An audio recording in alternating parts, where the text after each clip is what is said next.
Good morning. Thank you for joining me for another 5 good minutes with the Word. I'm Barry Bryson, and we are going to begin a new study today, and we're going to be studying in the book of Acts.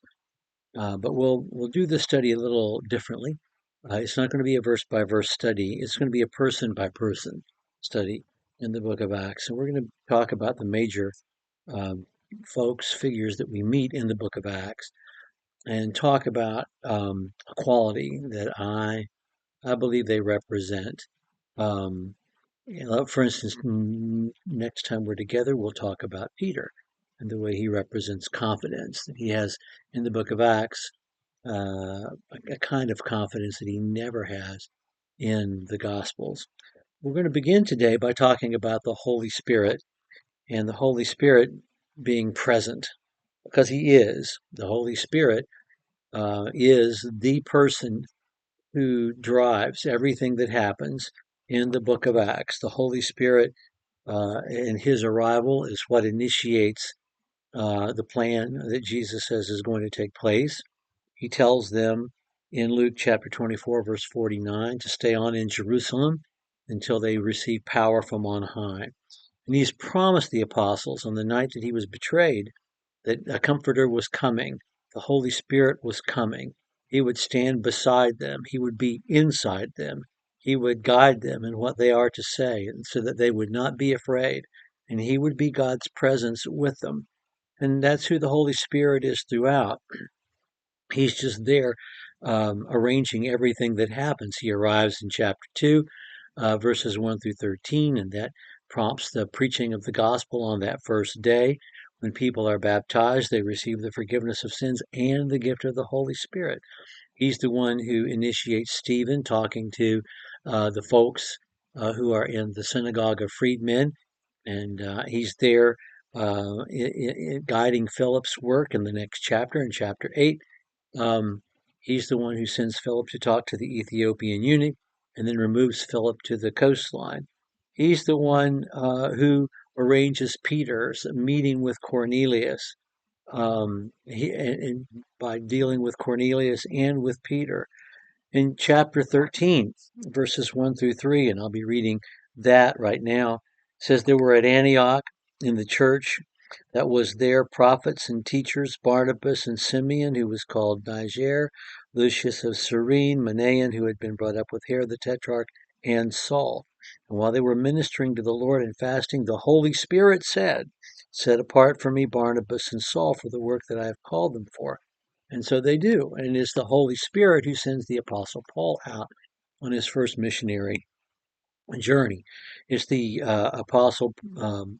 it is the Holy Spirit who comes to Antioch in chapter 11 to tell them through the prophet Agabus about the great famine that's going to come upon all the world, and that initiates the collection for the poor saints in Jerusalem, which Paul is at the business of doing for the rest of his career. He's bringing money back to Jerusalem from that collection when he gets arrested in Acts chapter 26. Um, in Acts chapter 16, when Paul wants to go to Mysia, the Holy Spirit tells him, "No, I want you to go to Macedonia," by giving him the Macedonian call, by forbidding him to go to Mysia, and then giving him the Macedonian call. That's Acts chapter 16, verses 6 through 10. It is the Holy Spirit that is with Paul and arranging for Paul to get to Rome in Acts chapter 20, verses 22 through 23. The Holy Spirit is the main character, is the main personage in the book of Acts. He is the one who is in control of everything.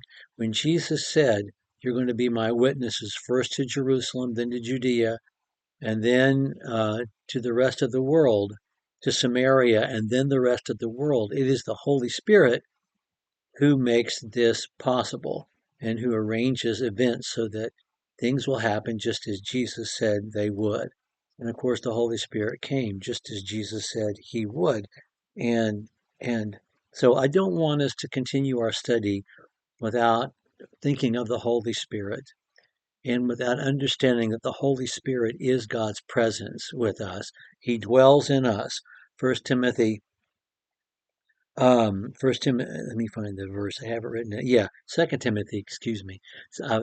Second guessing myself. It's a good thing I write these things down. Second Timothy chapter 1, verse 14. He's the one who sanctifies us. Second Peter or First Peter, excuse me, chapter 1, verse 2. Romans 8 tells us that he gives us our child's voice so that when we cry out to God, we can say Abba Father, just like Jesus did. And he helps us to pray with groaning that are too deep for words. He is God with us. He is the pledge that we have of what we're going to have in eternity. We, each one of us individually, we are the temple of God. Um, First Corinthians chapter 3, and the church collectively is the temple of God. First Timothy chapter 6. He's God with us. He is the presence of God with us as he demonstrates himself to be in the book of Acts. And he is a he, not an it. And he's not some ethereal, puff of smoke out there somewhere. He's not some force like electromagnetism. He's a he. And he is God, as the Father is God, as the Son is God. And that's why we're baptized in the name of the Father and the Son and the Holy Spirit. And if we ever have the opportunity, as events unfold, to experience the Holy Spirit as an imminent presence, we have that opportunity as we read through the book of Acts. Okay. We'll talk about Peter next time. Thank you for joining me for another 5 good minutes with the Word.